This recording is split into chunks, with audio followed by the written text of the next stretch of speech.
Hello, happy Thursday, everyone. Welcome to today's Ask the Experts IG Live. Today, I'm going to have a conversation with Dr. Amanda Hanson. Dr. Amanda wrote a book called Muse, The Magnetism of Women Who Stop Abandoning Themselves. And I noticed when I hold up books that the title is backwards. I'm sorry about that, but this is what the cover looks like. When I figure out how to make it look not backwards, I will figure that out and fix it. I really enjoyed reading Dr. Amanda Hanson's book this week. It really was about women coming into our power and really taking big action on changing our lives so that we're loving ourselves more, and how that shows up in so many ways. Truly honoring, loving, and respecting ourselves as women. And Dr. Amanda Hanson is known as the Midlife Muse. She's a doctor of psychology, a speaker, and author renowned for her transformative work in redefining womanhood. Her teachings have reached over 400 million women across the world and have sparked a global movement of women living truer, more beautiful lives.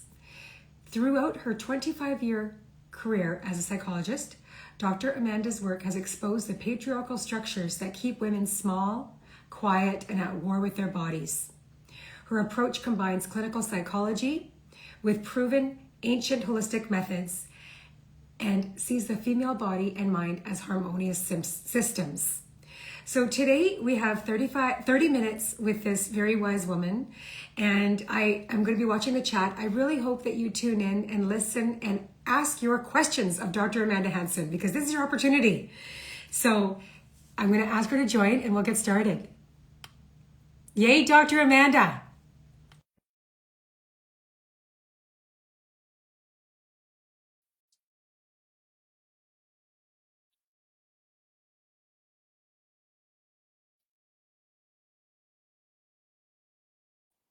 There she is. Hi. Hi, how are you? There we are. Wonderful. Thank you so much for joining us, Dr. Amanda. My pleasure. I'm happy to be here. Wonderful. The time goes by so fast. I'm going to start diving in on the questions that we've already received, Let's and do I'm going it. to watch the chat. I'll ask the ones that come in live. Perfect. All Let's do right. it. So the first question is, how can I start rebuilding trust with myself after years of people pleasing and self-abandonment? To build trust with yourself, you're going to have to create some spaciousness to hear yourself so that you can hear what it is that you really want for your life. And then from there, it's going to be, I like to work with the 1% rule. It's you showing up for yourself just 1% more every day. And doing that day after day after day builds trust that no matter what, you're going to show up for yourself. So every day I'm going to show up, even if it's only for 5 minutes, to work on my project, my dream, my self-care, whatever it is. If you're saying, if the person asking the question is saying they're always putting everyone else first, and how do they prioritize and trust themselves? Just show up 1% more every day. And after 100 days, you'll be showing up 100% more for yourself than you were on the day that you started. Oh, I really like that 1% every day. Yeah, because And even if it's I just think a for, lot of people, they try to do, like with the New Year's, they make this list of all these resolutions, and most of them flop because first they put too many things on the list and they want to go from not doing it at all to 100%, and they get overwhelmed and give up. But if we just do 1% more every single day, that's really easy to stack upon. And next thing you know, you turn around and several months later, you've created a completely new habit or a new behavior that you didn't have prior, because you give yourself that grace to build slowly. And that's yes. easier foundation to build than to try to do everything all at once. Yeah. That makes me think of an example in my own life. For Christmas, my our communications manager, Maya, that's on my team, she gave me a journal, a 5-minute journal. And I'm like, because I don't journal. And I said this so many times out loud. I'm like, oh God, I need to write. Like, I know, right? So I started using this 5-minute journal. 5 minutes. It's like Mm. if you could take 5 minutes before bed, you put it at your bedside, and you could do it in the morning or at night. I do both.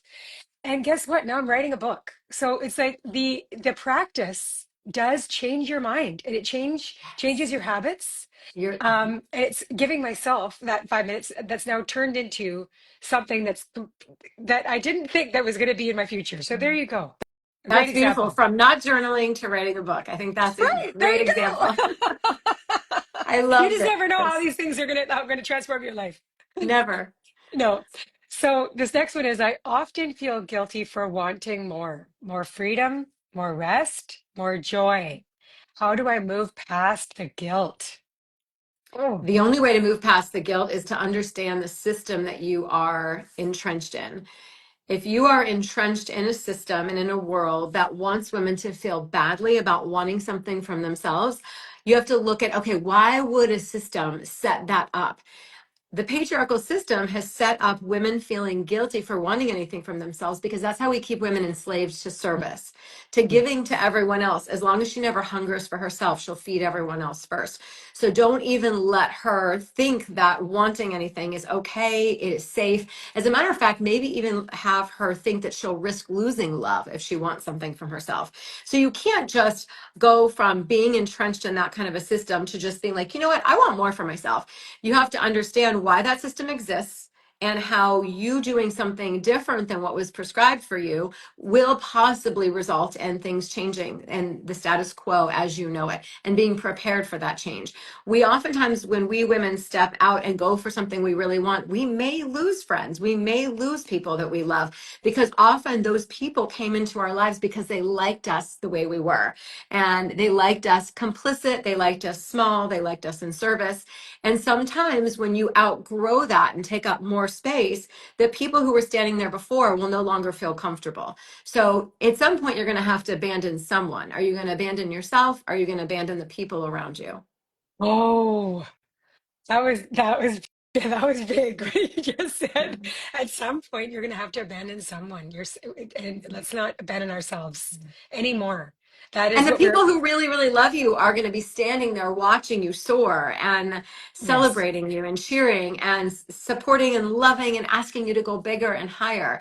And the ones who fall away, we're going to drag you down anyways. So it's better oftentimes that if us being fully realized in our lives means we lose people, then I think that those people were just there with conditions anyways. Yes. How do I reconnect with the parts of me I've silenced or shut down over the years? Well, you have to create first that first question that you'd asked about building trust. The parts that you've silenced don't even trust that they can come out to play because you've silenced them for so long. So just like a friend, if you silenced your texting with a friend and you didn't show up for them, and all of a sudden you started showing up, they might have some trepidation for a while. Like, are you going to do that to me again? Are you going to go away for another decade or two? I don't know if this feels safe. But you keep showing up, you keep showing up, showing that friend, showing your desires. I am going to keep showing up for you. It is safe to like believe that this is real this time, right? Because I know a lot of women who have these dreams that they take out of off the shelf, they start for a while and then they get scared or overwhelmed, they put it back on the shelf for another decade.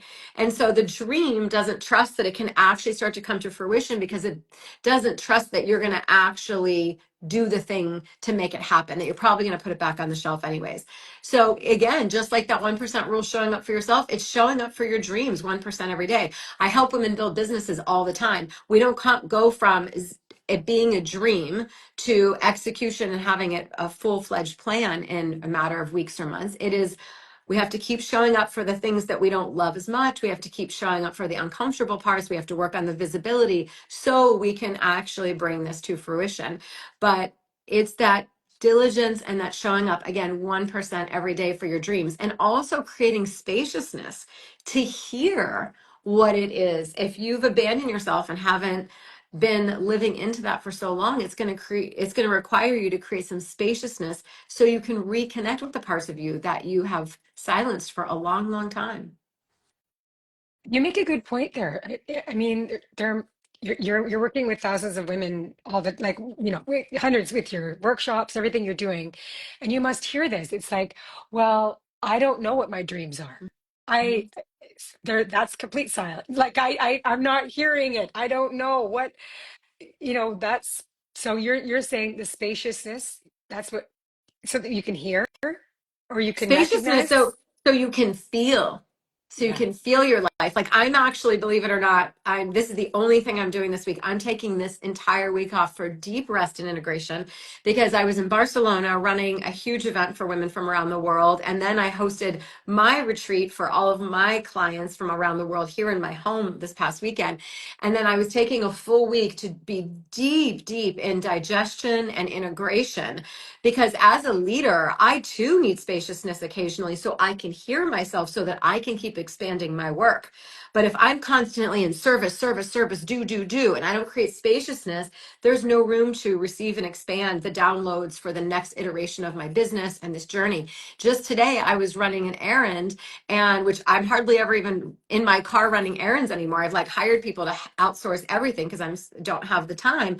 But it reminded me, wow, even running this errand in this car, I had a huge download of something I'm going to incorporate starting the beginning of June into my business that would not have happened when I've got a million things on my to-do list. I need space. Just like when I went and wrote my book, I went to Italy to write it, on the Amalfi Coast because I needed spaciousness so that it could all come through. If we don't ever create spaciousness to hear and feel the dreams, they usually lay dormant. Yes. I think that we are just constantly filling our calendars and go, go, go. And that's something that I've integrated in my life.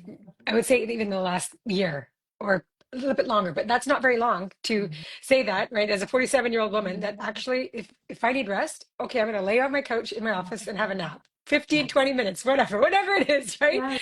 Or just going to bed earlier and just doing my angel cards. And there's just things that I've integrated in my life now where I've got more space, more rest, more time just to go for a walk or whatever it Yeah. is. It's so important. It's so important. Absolutely. Yeah. So, how can I shift out of the belief that my worth is tied to how much I do for others? Again, this is all about deconstructing a bigger system. Mm, If you are submerged inside of a system that says your worthiness depends on show me how many people you serve and I'll tell you how worthy you actually are. So think about like how faulty that logic is. So someone who is, let's say, single, not married, doesn't have children, has her own business, are we going to say that her life is less worthy than another woman's life who maybe is partnered with children? Like, it's absolutely asinine. So we first have to just completely remove ourselves from any ideology that says that there is worthiness tied to service. You are born worthy. You would never hold a brand new baby born into the world and determine now if you want to be worthy in this lifetime. You're going to have to serve a lot of people and you'll be mm. more worthy than your brother or your sister, right? It's like we are inherently born worthy. There's nothing you can do to earn or lose worth. Your humanity has inherent worthiness. It is a story you tell yourself that your worth is somehow tied. The reality is what you've been conditioned to believe is that your love or your being chosen is tied to how much you serve. And if in fact you stop serving in the way that you do, maybe people won't stay. And I'm in favor of like, if people don't stay because you choose your dreams, then those were the wrong people anyways. Yes. Yeah. Amen to that. Mhm. So, how do I handle people in my life who resist or criticize the new, more empowered version of me? This is going to happen, right? Like It you, does. yeah, but you're not going to be like, walking around going like, forget you. Like that, I don't know. What do you recommend around that, Well, Dr. I don't, Samantha? I shared in our previous podcast, I keep a very immaculate space. So I don't keep people in my space that are not in belief of me, my dreams, my life. You're not welcome over here. You can watch from afar, but if you're not, to be great in this lifetime, you need people in your court who really believe in the thing you're doing. For my business and for what I'm creating in this world, it is massive. And if you are in proximity to me and you're not here as a believer of this work and the power of it, you're not welcome to be here. Mhm. Not because I hate you, but I have a very, very very small capacity of who is allowed to have proximity to me. And you better believe that the people who have close proximity to me that I'm going to give my free time to are going to be people who are not questioning the work that I'm doing in the world. It doesn't mean other people out in the world won't be. That's fine. But the very small handful of people in my life, I'm aligned with what they're doing and they're aligned with what I'm doing. Otherwise, you've got too many people in your life. Like, I'm interested in a very small circle of people we're all assisting and supporting one another. I know what it takes to really show up and support other people in their lives. And unfortunately, that means that I can't have a whole lot of people in my life, because to really show up the way I want to show up for my people and them for me is going to require a smaller circle. That's how I operate my life. But people absolutely will fall away. I lost a ton of people when I really started going big. Everyone, I think, loves a woman who has a dream. They're like, yeah, that is so exciting, Susan. Go you. That's incredible, Mary. I think that's wonderful. But as soon as Susan or Mary actually takes her business and does something with it, we feel uncomfortable. Now it's not this cute dream she had. It's like, because what happens is it has us come up to our own edges and has us come up to what do we deem like success in our own lives. And so I see this happen a lot with women, is women fall away when the woman who had the dream turned it into reality and became very successful, because the women standing by felt uncomfortable or threatened. And so that's the work to do of the people who felt uncomfortable, and there was a period of time where some people in my life had some discomfort, and I said, it's no problem at all. I completely understand your discomfort, but you have a choice. It's either you get on board or you watch from afar. But there's not going to be space here if you're not fully on board. And so it is usually because of their own fears, their own limitations, that they back away. But while they go and sort that out, that's their work to do. So I think that's why how we keep the status quo for women so low is when we expect them my job is not to make other people comfortable, right? And I can't do this work and try to make everyone else comfortable around me. Yeah. So you're going to have to pick one. So this next question is for mothers of daughters. I want to raise daughters who don't abandon themselves. Where do I begin? Don't abandon yourself as a mother. Yeah. If she's watching you abandon your dreams, your body, your life, if she's watching you stay in a bad marriage where you're being mistreated, if she's watching you in any way abandon your humanity and lose respect for yourself, that's exactly what she's going to learn to do herself. So you cannot say one thing like, don't abandon yourself, sweetheart, but then turn and do the opposite, because our daughters watch how we live much more than they listen to what we say. Can you talk more about abandonment? Because I know that's the title of your book, is the magnetism, it's Muse, the magnetism of women who stop abandoning themselves. So what does abandonment, like, can you give us some examples of like what that looks like so that people can understand, like, I don't know if I'm abandoning myself or not, right? Right. So let's say you're in a relationship and you're Yeah. being mistreated, and it's subtle, but it feels really icky. And you keep making excuses for why you're being mistreated, and you keep staying because you're like, well, I guess I should just be grateful that there's somebody here with me, right? Like that would be an example. So let me use a real-time example, actually. So a real-time example would be my daughter, who was in a car with a group of guys, let's say about a year and a half ago, maybe 2 years ago. And they were driving down the street next to the beach, and there were lots of young women at the beach in bikinis and bathing suits, and some of the comments made from the guys in the car were very objectifying and probably a little less than tasteful about the women. She asked them to stop the car, and she got out. And she said, I'll walk home or Uber. I'm not staying in this car. And here's why. To stay in that car, even to stay in that car and stay silent, she's complicit to that behavior. And she's abandoning herself as a woman to stay in that car and listen to those comments about other women. So that is a perfect example of someone who does not abandon themselves. this is not working for me, and here's why. I need to get out of this car. I would rather you be inconvenienced or pissed off, but I won't stay here and listen to that because it is a betrayal of myself, right? I don't take any pay to play. I get offers from all places and walks of life. I get offers constantly for a million different things. I will never engage in anything where I have to pay a fee to be featured or to be a part of anything. It's just part of the ethos of my brand. I want, my reach has been organic, my growth has been organic. It's the only way I want to do business.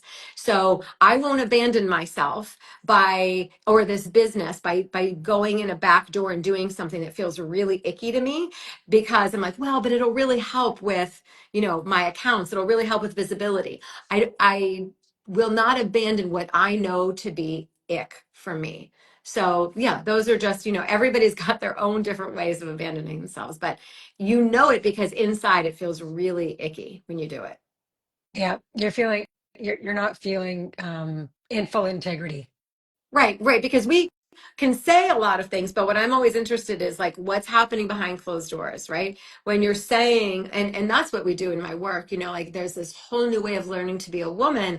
And then it's wonderful when it's in theory. And then when it comes to reality and walking it out, that often feels very, very different for Yeah. people. So what does self-led womanhood actually look like in everyday life? Self-led womanhood. Yeah, it's a woman who has written the rules for her life. Not, I'm a very self-led woman. I don't live by the rules that have been written by patriarchy, quite the opposite. I don't written by the rules of toxic beauty culture, quite the opposite. I don't raise my children based on I live in America, so American standards for raising a family. I live, even my marriage, like it is very co-created with the people that I am in relationship with. Even my business has been built in a way that defied every single odd. Everyone told me when I was laying it out and how I was going to build this, they said that will never work. And here it did. So I don't play by any of the rules because I know that the systems that wrote most of the rules were not written for a woman like me. So I trust myself enough to know, write your own rules and live your life based on that. So I think that's what feels best for me in my one and only precious life is I didn't like the script that I was given. So I decided that's not the script that I'm going to play by. I'm going to write my own. I have this vision of a really, really beautiful world. And so I've decided to write that script, and that's what I live and operate my business and my family on. Hmm. Something that we talked about that I learned from you with your book, because like I'm thinking in my head, you lead these large workshops, with hundreds of women, and it's like, what if women don't know? Um, how to do, like, they don't even know where to start. You They talk don't. about, like you said, you're doing it with your parenting, with your marriage, with all these things. It's just like, okay, well, I want to be that. I can hear what Dr. Amanda is saying, but I don't even know where to start.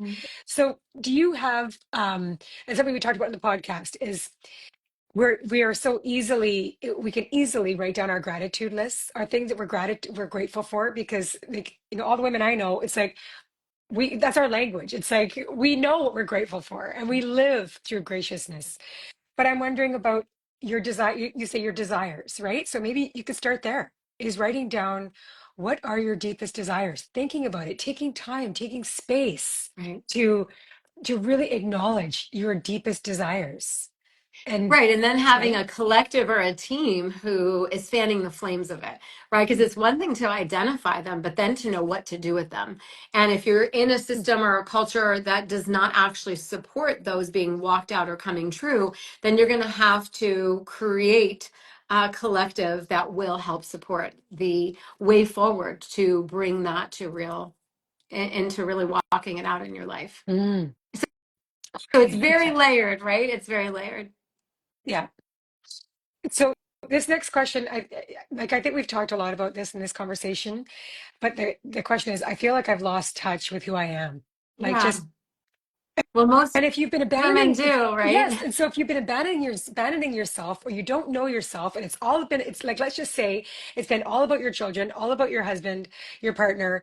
You've been supporting their career. All like this is Well, happening I to work so with many, women who've never been married or had children either who've done right? this. And it's because the average girl starts abandoning herself around the age of 10 years old. This is what the research shows us, is Yeah. that up until 10 years old, and it's getting younger and younger with the rise of social media going into the hands of younger girls, right? But a 7, 8, even 9-year-old little girl, she is running around with like mismatched outfits, creating and dreaming, and she has this whole world created in her mind, this idea that she could do absolutely anything in the world that she wants to do. She's so filled with like self-love and assurance. And then there comes this time somewhere in her life where she hears a comment, and it's usually a comment about her body or the way she's acting. Close your legs, don't talk so loud like that. That looks stupid together, or you talk too much, you're so emotional. She starts to hear something, and she realizes it's like she breaks out of this beautiful world she's been living in. She realizes there's an entire world who has expectations of her. And so around the age of 10, girls stop being and they start performing Mm. for what the world wants, for what their religion wants, for what society wants, for being groomed to get married. So change their body. Their body's not good enough. And they're usually learning that from a society and a culture and a mother who doesn't love herself and has already abandoned herself. So it's part of the prescription of being a woman, right? It's like abandon yourself for the male gaze at all costs. And so a lot of this work is about bringing the women back to reconnection with that little version of them when they set down all of the dreams and decided to start performing and contorting. You give this example in your book, and I thought it was just like, oh my gosh, it made me so sad because I could think of times like that when I was little. And it was an example of a client you were working with, who had chosen this dress to wear to, I can't remember what event it was, but Easter. it was Easter. And it was like the most beautiful. She was just so excited to show her parents. So she got dressed in the dress. And the minute she walked out, you know, her dad, and she was 10 or something like that. And her dad said, like, you have to take that off immediately. Like, look, you're falling out of it. You are way too fat for that dress. And just he picked apart absolutely everything. And she thought she was so shocked. Like she thought it fit her perfectly. And just she was looking her most beautiful. And from that moment, she really had internalized it was all about her weight and her body not being beautiful, and how that really did set the trajectory of her, how she was reflecting on herself, right? Absolutely. Absolutely. Because, especially when you're in that innocence and she's in the mirror, like, wow, this is so sparkly. I love this. And she runs out so excited, and the reaction is so opposite of what her little heart had believed would even happen. It is so jarring to the nervous system. And I think that that's the loop that, we go on to then hear forever and ever. And no size then ever becomes small enough. And oftentimes women are risking their lives literally to be accepted and to be good enough in the eyes of a parent who made those comments when they were so young. Yeah. And so what you're inviting people to do in your book is to go back Mhm. to those to that little girl, right? Yes, because she had so much fire.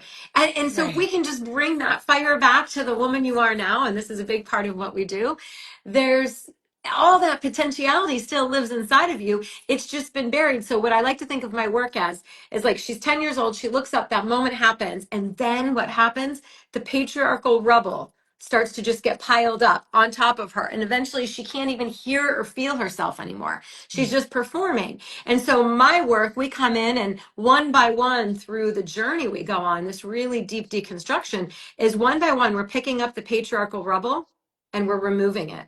So she can feel herself again. So she can come back alive to that internal fire that's always been there. It's just been buried. So we remove it all so she can hear and feel again who she always was. And that part is inherently always still inside of women. Yes. I have yet to meet a client where it's not. Yeah. Wow. Well, thank you, Dr. Amanda, for being with us today. I hope that people read your book and go to your website. It really was, I learned so much about patriarchy, and I feel like well, of course, I just I want to keep learning so that I know it's like a lot of my beliefs I know a lot of my beliefs aren't true. They're limited beliefs that I'm conditioned to believe. But it's so layered. It's like this, I think about it as an onion. I need to go deeper into, right? And as we can release all these limited beliefs, it's like we get closer to to Yes. And I ourselves. like to think of it, it doesn't have to be so painful, right? Like I No. really like to think it gets to be really fun. I think it's like Yeah. treasure hunting. So as you're peeling back the layers and layers, I always say to my clients, we're hunting for the treasures. The treasures are all there. They've just been buried. And our next 6 month journey, we're just going to find the rubies and the emeralds and the diamonds. They're there. They've just been so far buried. So I believe that this work gets to be so pleasurable and so much fun. I agree. I think the older I get and the more work I'm doing with this, it's like the more inner joy I feel. I really, really, truly believe that. Well, I feel it. So thank you so much for Thank everything. For those of you that you. are new to Dr. Amanda Hanson, she's at Midlife Muse. That's your Thank you. website and your Instagram, and thank you again. Thank you so much for having me. Okay, take care. Have a great afternoon. You too. Bye bye. Bye.